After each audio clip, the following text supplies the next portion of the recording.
During elections in the US, you'll often see some variation of these two symbols, the Democratic donkey and the Republican elephant. But have you ever stopped to wonder why those animals were chosen? After all, those symbols actually aren't even their official party logos. Why do political parties in the US even have animal mascots? And what came before? Well, wonder no more, because that's what we're going to find out in today's episode of Learnabit.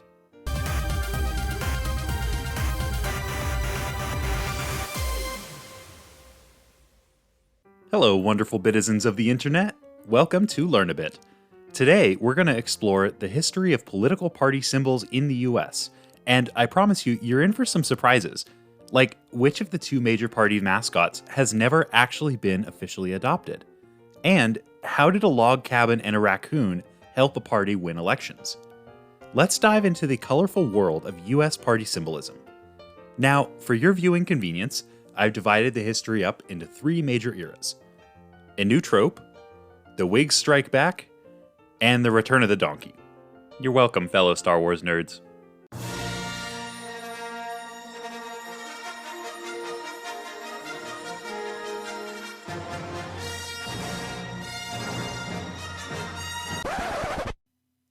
Alright, so when the United States was founded, it was the first modern republic, the first time modern democracy had been tried on such a large scale. Now, their model relied on informed citizens making choices about candidates that they might never meet and policy choices they might not have any personal experience with. So, in this age when the fastest information could travel was on horseback, how would voters know what every individual candidate stood for on every single issue? In a world without political parties, they may have had to learn the stances of every single individual running for every office, from mayor to state representative to governor. When your life is basically spending all your time farming or starve, and the average life expectancy is like 30, who has time for that? Political parties became like a shorthand. If voters wanted these policies, they would vote for these candidates, instead of needing to get a sense of what each and every candidate was about individually. In the early days of the US, political parties were really more like competing factions of representatives in Congress, and parties didn't really see the kind of mass public participation that we do today. They were largely divided on issues like how much power should the federal government and state governments have, or they tried to represent the interests of a particular geographic region, like the North or the South. But when trying to court voters, early parties had a problem. Much of the population was illiterate. So, how could they communicate to voters which party they were and which candidates on the ballot were theirs? Looks like there's some kind of speaker coming to town. Really? Who is it? Ooh, when do we go? When do we go? Yeah, I can't read. No one can read. Right. Parties quickly realized that they needed recognizable symbols that voters could use to identify them and their candidates. This is actually a tactic that's still used in many regions of the world today to enfranchise illiterate voters. For a really great example of this in action, J.J. McCulloch has a great video that talks about India's heavily regulated and sometimes really funny system of political party logos. So, in the early days, American political parties just used basic party colors and these colored ribbons known as cockades that symbolized their party. Cockades were a popular symbol in European politics around this time, worn or displayed to show support or membership in a particular faction. So, while they aren't used so much anymore as party symbols, they are still used in a variety of other ways, and you've actually probably seen them displayed in public before and just not known what they were. So it made sense that the two earliest modern American political parties, the Federalists and Democratic Republicans, would use these as their symbols as well. A new trope had been born.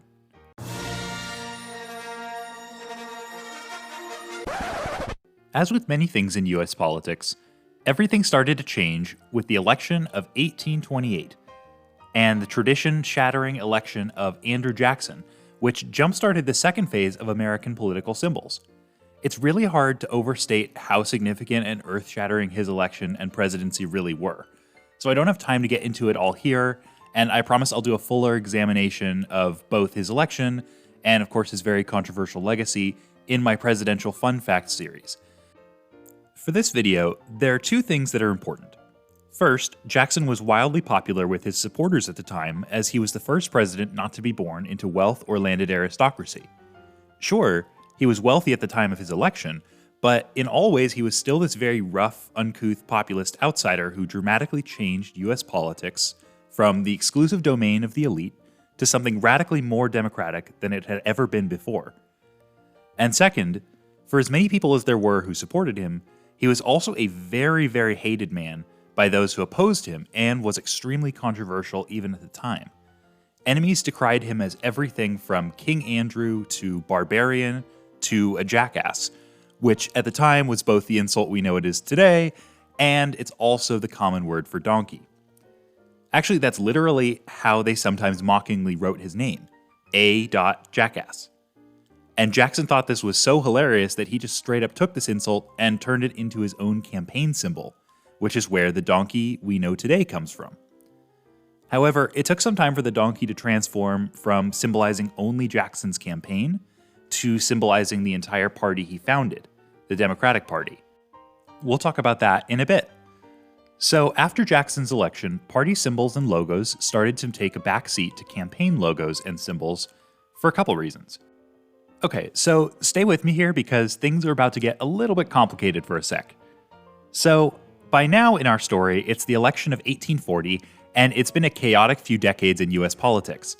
The Federalist Party had lost much of its support and basically collapsed as a viable political force back in 1816 when they ran their last ever presidential candidate. And the previously dominant Democratic-Republican Party irreparably fractured in the wake of the insanely divisive four-way presidential race of 1824. The party began to rapidly fall apart as Jackson's faction of the Democratic Republicans reformed into a new Democratic Party. And the remnants couldn't even come together on literally anything except not liking Jackson. I mean, just look at these elections. What's even going on here? There's like 5 candidates, 4 of whom are supposed to be from the same exact party.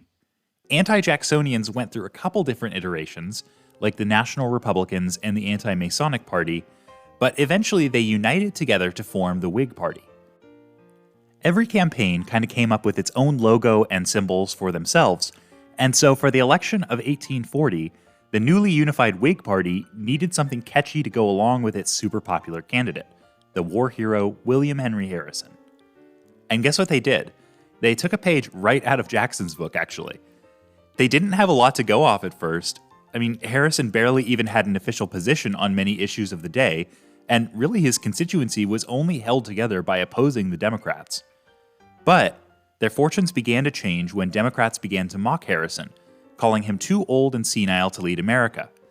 One popular newspaper said he should just go retire to his log cabin with a barrel of hard cider to keep him company.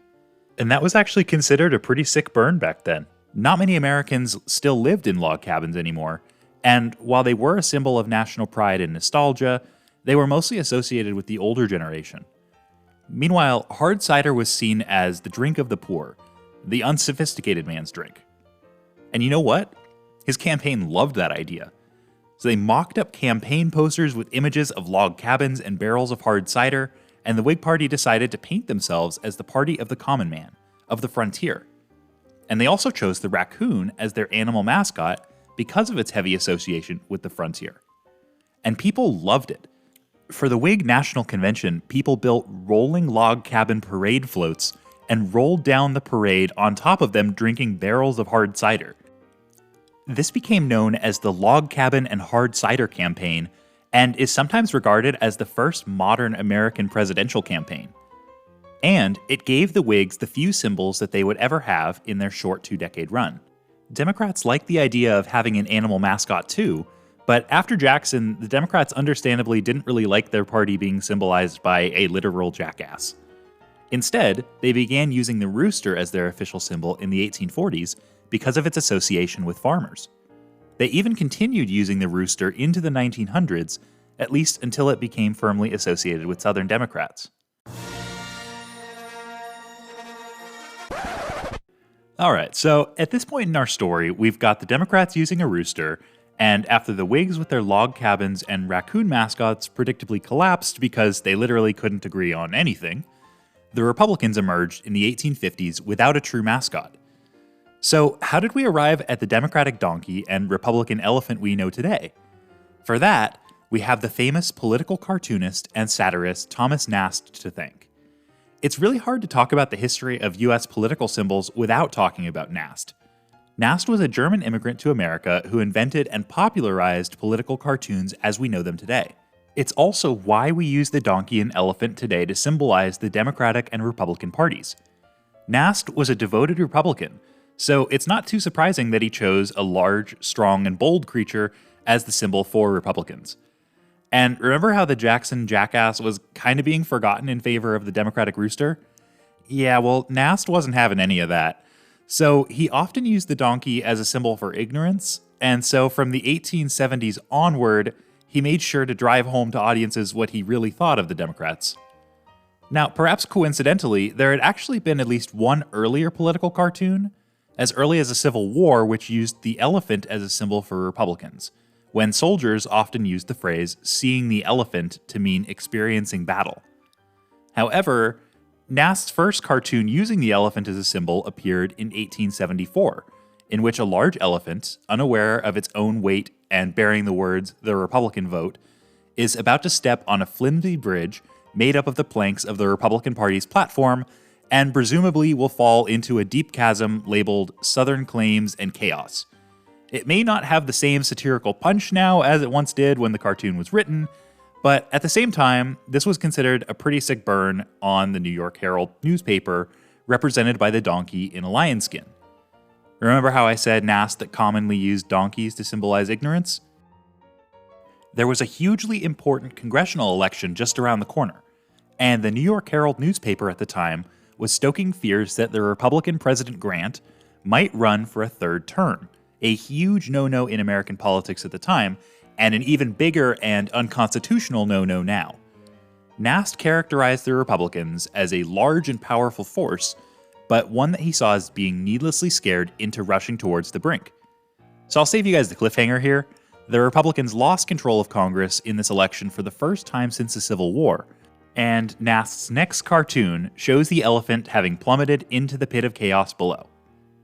Once other newspapers began using the elephant and donkey as stand-ins for the Republicans and Democrats, basically shorthand for each party, Republicans loved their new symbol so much that they chose to officially adopt it, even eventually arriving at the modern logo for the Republican Party we have today. The Democrats, on the other hand, have never officially embraced their donkey mascot, and you can still find a ton of different donkey designs all over the place. Their logo today is this blue letter D in a circle. Today, logos and mascots have become so intertwined with political parties that even the smaller parties have their own logos and mascots, which you can see right here. Alright, so we've almost caught up to the present day, but there's one more big change that happened, and this video wouldn't be totally complete without mentioning it. You know how red means Republican and blue means Democrat? Yeah, well, that's actually a very, very recent development. Republicans and Democrats have actually only been associated with red and blue respectively since the 2000 election, a contentious election where results were drawn out for weeks and weeks. Previously, news networks frequently switched the colors for the parties from election to election. To prove my point, here are actually some really interesting maps with Republicans in blue and Democrats in red. However, in the 2000 election, Americans were obsessively checking electoral maps, and so both the New York Times and USA Today published color-coded electoral maps for the first time. Archie Tse of the New York Times decided that red would be for Republicans because they both start with the letter R, leaving blue for Democrats. This is actually opposite to how it runs in many other places in the world, where red is usually used to symbolize the more liberal party and blue is meant to symbolize the conservative party. However, once other news outlets started using these colors, the colors quickly stuck, and so today, Republicans are red and Democrats are blue. So that's how we got the symbols and colors we all know today. Basically, newspapers decided for us, and they even decided for the parties.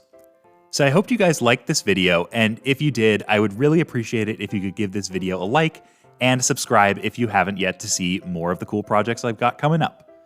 So I stumbled onto this history while I was working on my Presidential Fun Fact series, and now when I put the party symbols and logos on screen for the different presidents, hopefully you'll now better understand where they come from. Alright, this has been Learnabit. Thank you guys for watching.